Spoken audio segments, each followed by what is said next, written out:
Blades, welcome back. Let me know your comments. Tell me things. Tell me words. I want them coming your paws. I want to know exactly how you feel after what we could just say is simply put another defeat. But I think there's a lot more to it than that. And I don't just want my opinion. I always want opinions of fans. We're going to have a real mix today. We're going to have Blades, and we're also going to have a Manchester United fan joining us. Dominic is our Manchester United supporting friend. Dominic, how are you today?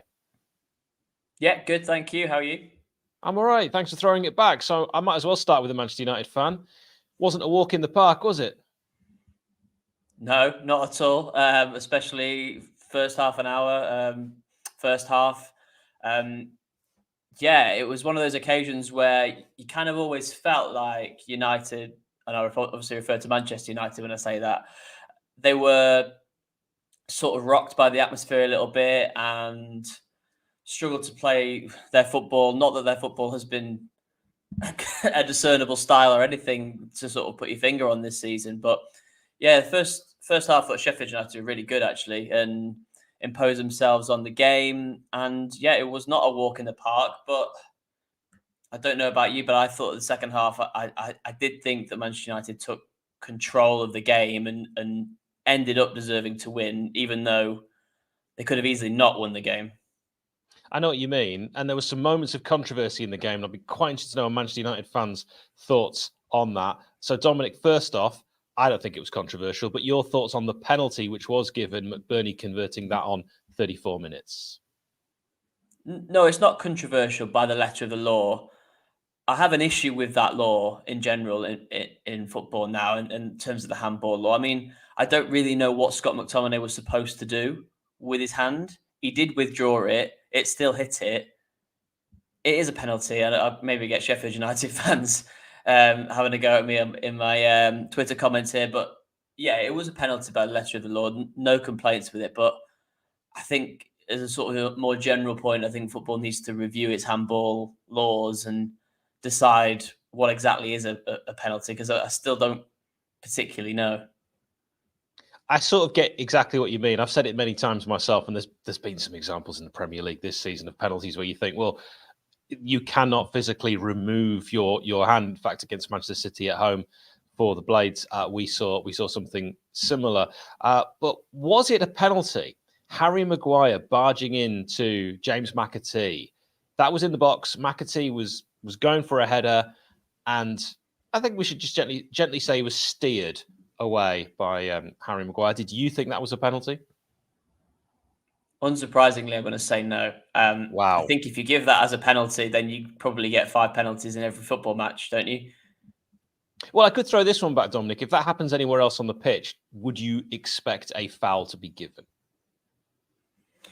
Well, yeah, but we know that that's not how it works, don't we? I mean, that's something that's constantly thrown at referees, and there is simply a higher threshold just because that foul gets you an 80% chance of scoring a goal. So the threshold is automatically higher, like that or not.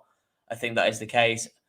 I think that Manchester United would have been very, very unhappy if that had been given, especially with some of the decisions that have gone against them this season. They've really not had the rub of the green decisions against Arsenal, big decisions in the Champions League that haven't gone their way against Bayern Munich and Galatasaray. So I think that one probably doesn't quite meet the threshold. And yeah, maybe Sheffield United will feel slightly unlucky about it, but I think it's a little bit clutching at straws, if I'm honest.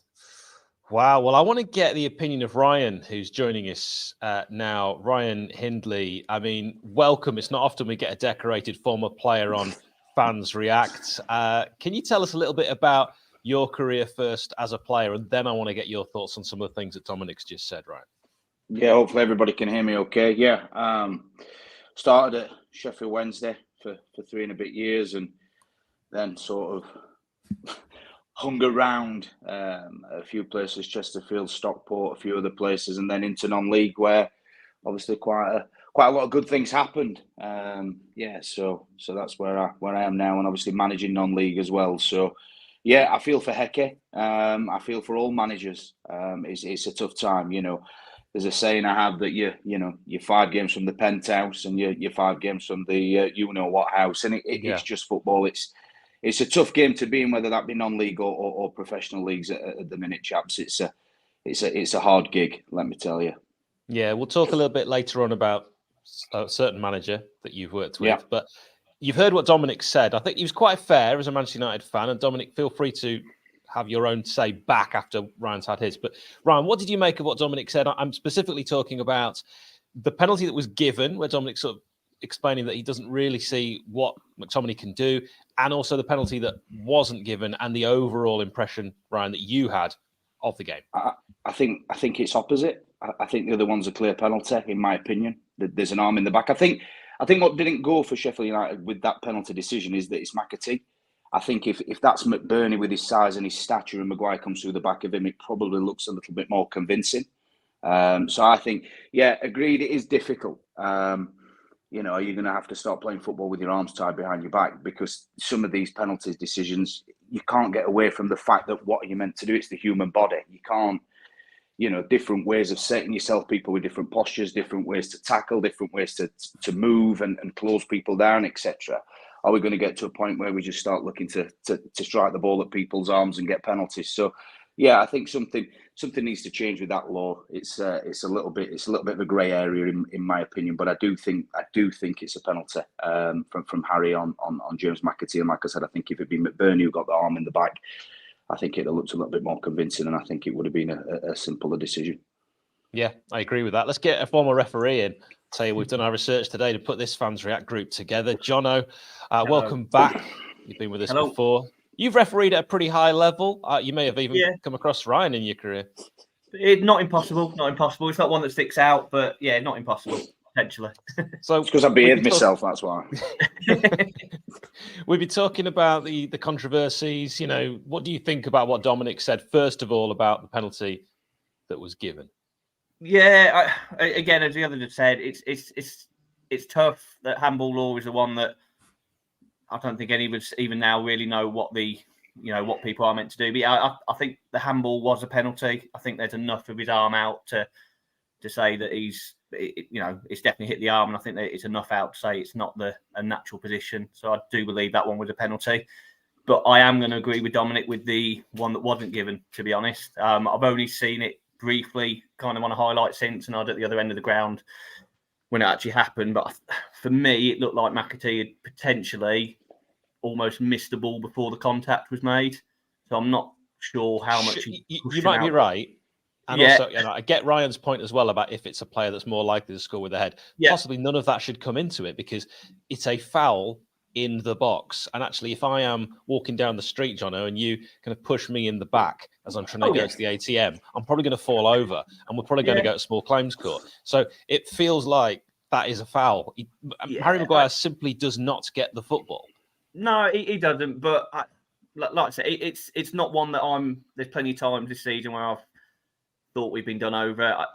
I'm not losing sleep over that one, I have to admit. I can see why people think it probably is, but for me, it's not an obvious error to say that Michael Oliver, who it was, I hadn't got that outrageously wrong. Dominic, for Manchester United, you've already shared that it wasn't a walk in the park. We've used that term already. A game where, did you feel, even with a first half performance where I think Sheffield United were on top, did you always feel that with what you have on the bench, the opportunity to bring on such quality, that you were always going to turn that game around and actually win it? No, because the performances that Manchester United have put in this season have given me absolutely no confidence that would happen. They haven't dominated a single game this season, even against the teams that, with all due respect, that they should be beating, such as Sheffield United. United have got lucky on some occasions, late goals against Brentford when they didn't dominate that game at all. They should have lost to Wolves in the opening game of the season, somehow won the game 1-0. So, yeah, it didn't strike me with any confidence. But you are right in saying the match winners, bringing on Alejandro Garnacho is such a bonus, and it's obviously something that teams like Sheffield United and lots of other teams in the league can't do. And I thought he was the real spark in that second half. And there was also, a marked improvement from the likes of Bruno Fernandes, I think, in the midfield. Eriksen came on and just provided that little bit of class on the ball, just a little bit of quality distribution that United were lacking in the first half. I think in the second half, it was it was really one-way traffic pretty much. I know there was a couple of shots for Onana to say, but it felt like that goal was going to come, didn't it? Sort of 10, 15 minutes into the second half. I'll throw something back at all of you three, though. I thought Sheffield United were their own worst enemy at times. They were giving the ball away cheaply in their own areas. I thought Fotheringham's distribution was quite poor and the defence looked quite shaky. And they almost sort of let Manchester United take control in the second half. Ryan? I think there's some great points there. I will look at this. I don't mean to offend Manchester United fans, but I think the days are gone of fearing Manchester United. You know, I certainly felt last night that Sheffield United could get something from that game.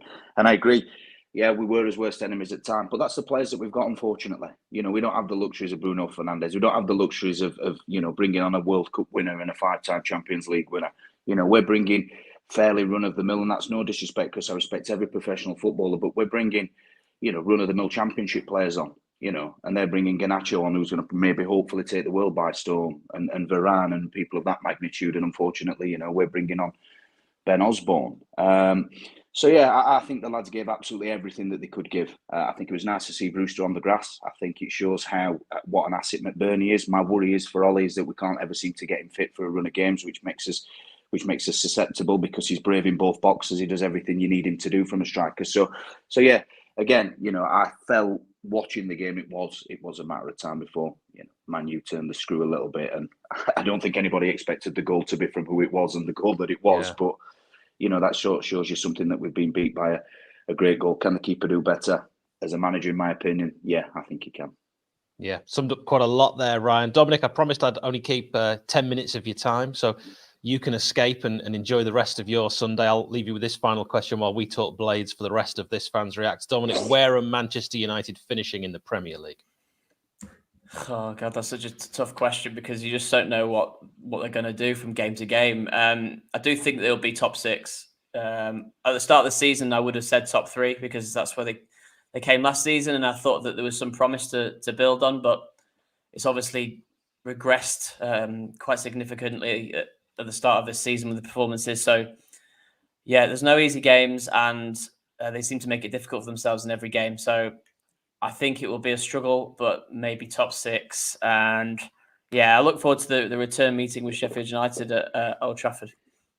Dominic, it's been an absolute pleasure. Thank you very much for joining us. We really appreciate it. Thank you very much, Dominic Booth. So let's bring in Harvey and Scott. We are going to talk Constance Sheffield United now as we look at this game in a microcosm. Harvey, I want to start with you. What did you make of the mounting injury crisis lineup and formation before kickoff?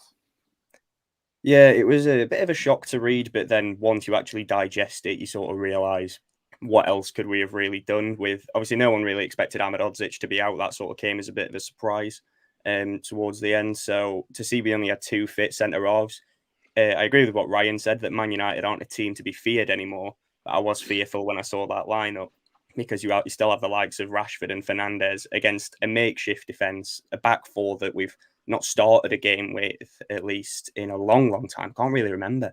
Maybe under Slav was probably the last time we started with a back four. So these injuries piling up, it is taking a toll because, as Ryan again alluded to earlier, we've not got the luxuries of a top quality squad.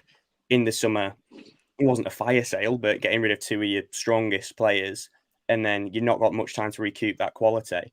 So we are going to be scraping for Championship players to start in the Premier League, which is never ideal. And again, no disrespect to the players because they are trying. The effort is there, as shown last night. And with McBurney going off as well, it's just all seeming a bit ominous, really. Harvey, what did you make of the shape and the tactics as the game then unfolded? Because you're quite right in saying it's been a long time since we started with a back four. I genuinely think that is the most intent we've shown in a game this season, especially the first 35 minutes or so. We had a clear game plan to go at Manchester United, to get the ball up to McBurney. Archer and McBurney worked really well off of each other in that first half, I thought, really causing them problems. Harmer and McAtee coming in from the wide areas, cutting in a lot. I don't think their defence really expected us to set up in that way and have 4 players on their line of defence quite often. Because even out of the ball, I noticed, when Manchester United were trying to play from the back, they played a back 3, I believe, Man United, but Harmer and McAtee were right in those gaps between the centre halves and the wing backs, and letting Norwood and Sousa do a lot of the work in the middle, which I thought was quite brave from Hecky, really, to set up in that way when you're a team that hasn't won all season against a team that's expected to finish in the European places. So I really thought it was good in the first half. Thought we showed a lot of intent. Thought we were the better team for at least the first half an hour. But after McBurney went off, you could see that that's who the game plan was built around. And with Brewster and Archer together, no disrespect to them, but their statures didn't suit the style of play for us to keep going that way. And I agree with what Dominic said, that after McBurney went off, it did seem inevitable that Manchester United were just going to grow further and further into the game, and the chances were going to come. Yeah, and they did. And Scott, I want to turn to you. Welcome back. It's good to have you on.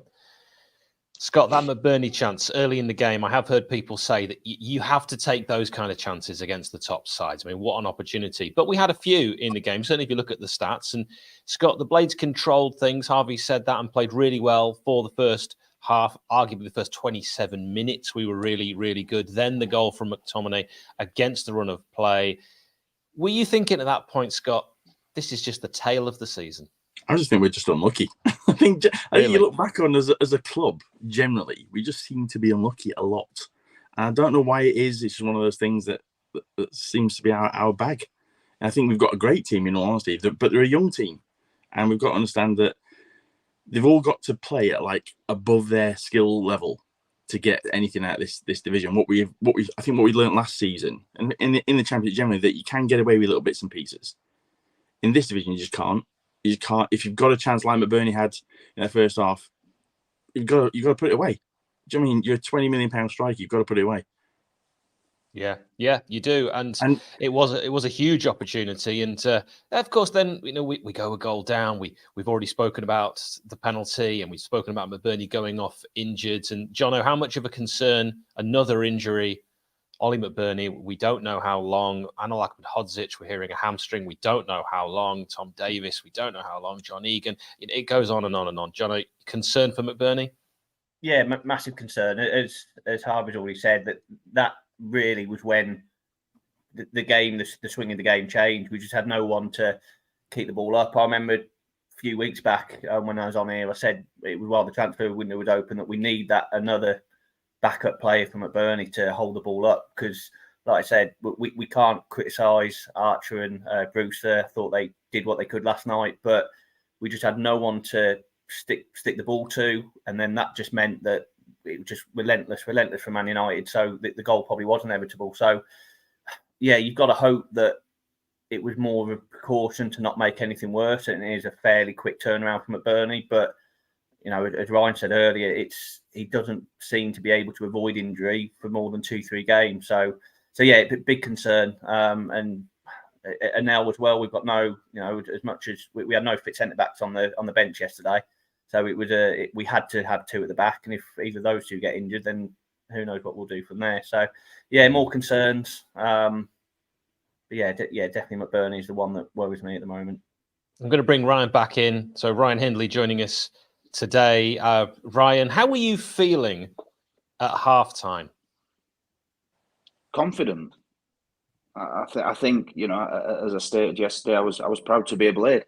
I think we gave everything that we'd got. But success is built on consistency, and you can't have consistency if you can't get your team on the grass. And when we do get it on, we finish it with one or two more injuries. So it's a bitter pill to swallow this morning, because I think that we will play worse than that and get points this season. Yeah. I think that's spot on, and that is the way to put it. And Harvey, what did you make of Ryan Brewster? Not only good to see him back at Bramall Lane, but his performance. Yeah, it was really positive to see him back on the grass. Like he's someone that I've had a lot of sympathy for since he signed. I know obviously for some football fans it's hard to have sympathy when so much money's spent on a player, but he was so young and so inexperienced, and he doesn't get to choose what his transfer fee is. You know what I mean? Like, we decided to spend 20 odd million pounds on him, and the weight of that ultimately does fall on his shoulders. And he had a disappointing first season, but I don't think there was a player in that squad who didn't have a disappointing season that year. And he was such a young kid, and then all those injuries piled up just as he was hitting form. Under Heckingbottom, he'd scored a couple of goals on the back, couple of games in a row. He was really energetic, and then two massive injuries in a row. And I'm just glad to see that that confidence hasn't gone. Because the first thing he did, ball drops to him, 20-odd yards out, playing Man United at home. I'm going to have a pop. Like, why not? And he It did was like test it. Lise Mousset having a popper against Man United from that sort of distance. And actually, Harvey, what you say about your feeling for him, and he was in form, that goal against Blackburn, and then Brewster injured, and it's pretty much tied into what Scott said. Scott, we're just unlucky. Yeah. I think you look at our certainly in recent years anyway, but even beyond that, you look at we were flying in that first season, and COVID happened, and it just absolutely destroyed our season. And we started to get back round it, but COVID was just like this weird thing and we just seemed to really suffer from lack of fans.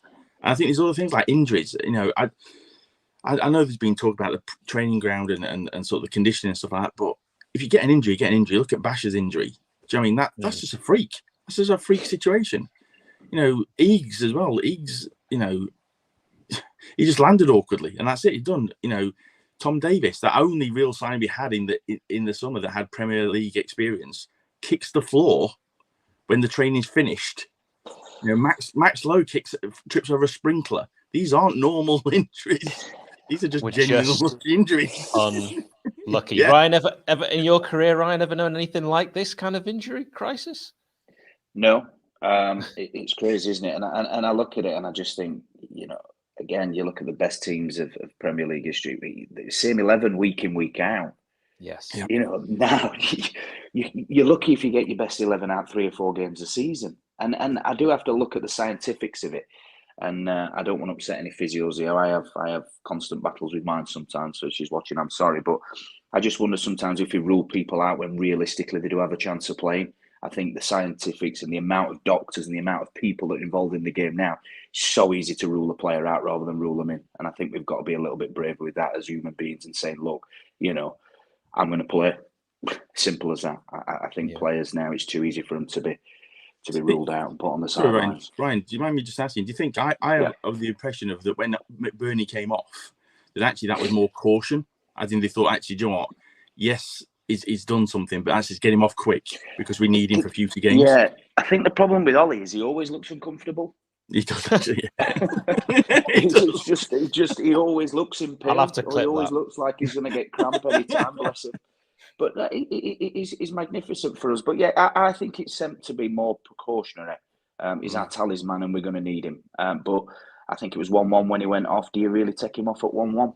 I'm not so sure. I think there might be a little bit of a niggle there. Mm-hmm.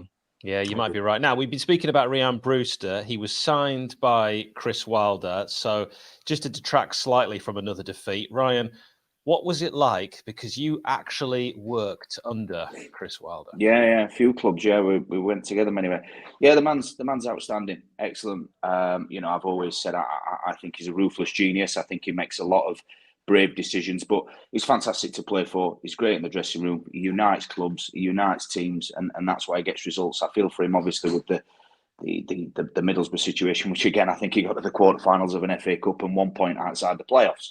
Then he gets done a bit of a deal at Watford, where you've got. I remember speaking with him and looking at 19 different nationalities that are in a bit of a dire straits. How do you sort of influence that dressing room like you could at Sheffield United? So yeah, I think he needs to be back in the game. He's too good not to be. But yeah, great to play for, great in the dressing room, and great after a game as well. And like you, a true Blades, Jono, is Chris Wilder going to be a manager of Sheffield United again in the future? Probably. I kind of feel that there is unfinished business. I don't want to mix this into kind of what we were talking about a couple of weeks ago. I think just want to stress, not any time too soon. But I feel sort of further down the line, potentially there probably is some unfinished business from all sides that means that it feels inevitable at some point, but not any time soon. I want to stress that. Well, speaking of inevitability, let's get back on with this game as we finish our review. So, Harvey, Manchester United stepped it up in the second half. For you personally, did the Dalot goal feel inevitable? Yeah, it really did. I was watching it with my flatmates, actually, because I live in Sunderland, so I didn't get the chance to go to the game this weekend. But I was just sat there. I think they were getting a bit annoyed at me saying it, that after McBurney went off, it was like every 2 minutes, I was like, it's coming. This is coming. And it was a quality strike from Dalot, to be fair. Yeah, Wes could have probably got a stronger hand on it, given that he got across well. but it did just feel like the pressure was coming, especially down our right-hand side. I thought Bogle had an all right game, but it felt like with Garnacho coming on, a lot of it was targeted down there, and they had a few chances in behind. But then they worked it well into the middle. Great strike. But when you're up against teams like that, as it's already been mentioned, we're operating at a different level to they are as a club. And you've got players like that. Even your right back can just get it and just think, yeah, I'm just going to pop it in the top corner from 20 yards here. We don't have that luxury.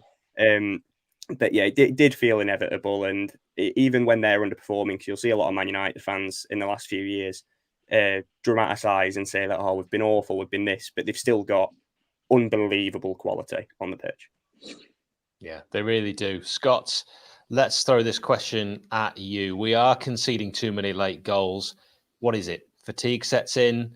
Is it the fact that the opposition can just bring on world class after world class? You know, players like when we played away at Tottenham, the 3 players that they brought on were valued. I read more than Prince Abdullah has Sheffield United on sale for. Is it things? Is it things like that?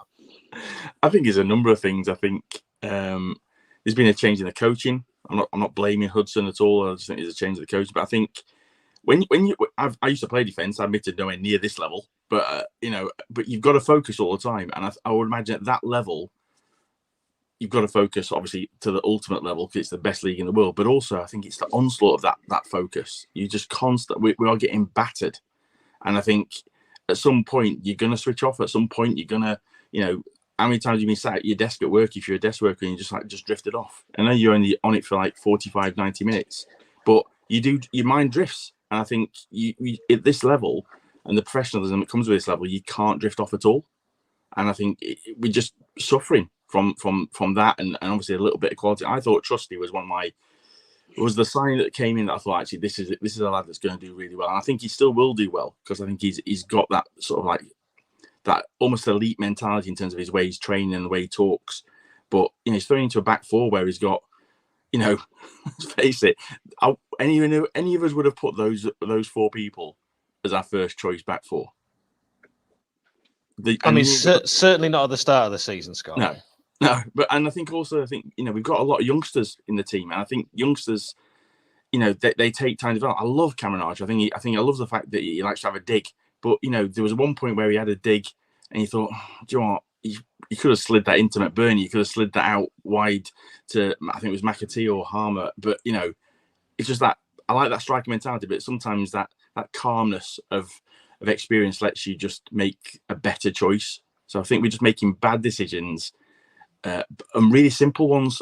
And I think Dominic, the Man United fan, said that they were in control second half. We were inviting on. As soon as McBurney went off, we didn't have that presence up front to let it stick and just give us a little bit of respite. And I mean, equally, going back to your question there, how the defence a little bit of respite. Do you know what I mean? Yeah. Ryan, do you watch games differently now? Yeah. I tend to put my big coat on and start managing from the settee. It's brilliant. Misty thought there's something wrong with me last night. Yeah, I'm shouting orders and barking at the TV, but yeah, you do watch things a little bit differently. And the hardest part for Sheffield United is that we have to work damned hard to get any sort of opportunities during games. And sometimes class shows quality. They probe, they press, they did the right things, Man U.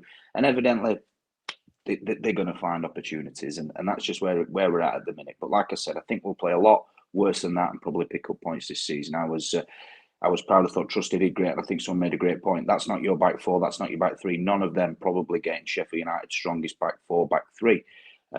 So yeah, we gave everything, didn't we? And we just fell that little bit short, and it's to be expected. But keep doing what we're doing, keep believing, and like I said, I think we'll do all right this year. I do like the front 2 if we can keep them on the grass. I really do. Gives you a chance. Yeah, and it's a big if with Bernie going off. Yeah, I mean, Jono Slimani looked lively enough when he played in pre-season, and I think it was his West Ham cameo. Looked all right. Yet Osborne, just back from injury, was preferred as he came on for a tired McAtee. That surprised me, and I'm not for 1 second having a go at Ben Osborne. I think people who watch this channel know that. But Jono, what did you make of that decision? Yeah, that was surprising. Obviously, something from training that has got Osborne the nod there. But yeah, I thought Slimani, like I said, looked lively pre-season. He had a good cameo at West Ham. So I'd have expected he would have took precedence last night in coming into the midfield. But like I said, we don't see what's going on week in, week out. He's only recently come back from injury, and so is he carrying something else? You don't want to risk him. I don't know, but yeah, I thought he probably deserved a shot last night. But yeah, it's a head scratcher because Ben Osborne very fresh from injury and arguably more of a risk. Interesting one, that one. Let's talk more positively. Ryan, who was your man of the match? Great question. I think I'd have to go with Trusty. I thought it was excellent thrown in at the deep end and certainly swam. I think he's going to be a great addition for the club. I thought it was excellent. Yeah. What about Scott? Your man of the match? I agree, Trusty. I think we've invested a lot in youth, and Trusty is one of those players. I think he's just going to grow with the club, and whether we stay up or go down, he's going to be a valuable asset, and I think he's absolute mustard. Harvey? I agree that Trusty was fantastic, but I think for pure impact on the game from a Blades point of view, I'd have to say McBurney. Like, everything we were doing was coming through him up front and his interplay with Archer. But I completely agree with Trusty, and I think if Norwood's set pieces were about 10% better, I think he would have been in the conversation. Because I think in open play, I thought he was really good last night, but his set pieces let him down. Yeah, Jono? Yeah, again, Trusty, Robinson, I thought as well. I thought the two centre-backs, considering everything, did really well. But there's 7 or 8 players that you can say had a pretty good game from us, to be fair. But yeah, the two centre-backs stood out for me. Well, Johnny, you mentioned that. I mean, are there any players you want to highlight and praise, or any concerns? Because, I've read on Twitter, which is, a cesspit, questions around Wes and Norwood's, certainly, as we just mentioned, his set pieces. But, John, overall? I think Norwood had a good game. Agree, his set pieces, for me, I'd probably put Hamer on them a lot more now. But yeah, I thought Norwood certainly in open play was good. I think Wes could have done better with the second goal potentially. He did a good strike. It's from distance. He did get hands to it, but he's made some good saves. And again, as we're saying on the defence, it's getting relentless. He's having to make lots and lots of saves. And at the end of the day, it is a good hit. It's not in the corner, which is where I would maybe put a slight question mark on him. But he hasn't cost us a game as such. He's made some good saves. There was a one towards the end of the first half from really close distance. He's got a good strong hand to it. So... no, I'm certainly not going to highlight him as a major issue. He's made some good saves and maybe let one in that he shouldn't have. But yeah, there's no one really that leaves the pitch last night that can't hold the red up high and has put in a good performance for me. Good. That's exactly what I wanted you to say. So 5 minutes added on. This is where we'll sort of end the game review in the second half. And we were chasing 6 minutes added on in the first half where we weren't. Interesting. Harvey, do you think that this sort of new rule that is really not being implemented all over Europe and is in the Premier League this season, will this continue? It probably has to for this season, but do you think we'll get to a European Championships and go, right, well, we can't have that in this, and then next season it'll be like, I mean, this is crazy, 15 minutes added on, and then, but it's just so inconsistent. Yeah, it's an odd one. I was never really for it in the World Cup when it first got introduced, because at the end of the day, I feel like time wasting is just part of the game. And I understand the want to stamp it out because it can be frustrating, especially when you're at the ground and it's happening against you. But these changes, and I feel like it's been sort of partnered with the news this week about the 3rd and 4th round replays not being in the FA Cup. All the changes like these, to me anyway, seem to swing the pendulum further in the favour of the few who have the assets, who have the resources to field the stronger teams. And I'm not being bitter about Tottenham because, to be honest, I think we deserved that. Even though we played really well, I think we deserved what happened to us overall with the way the laws are now.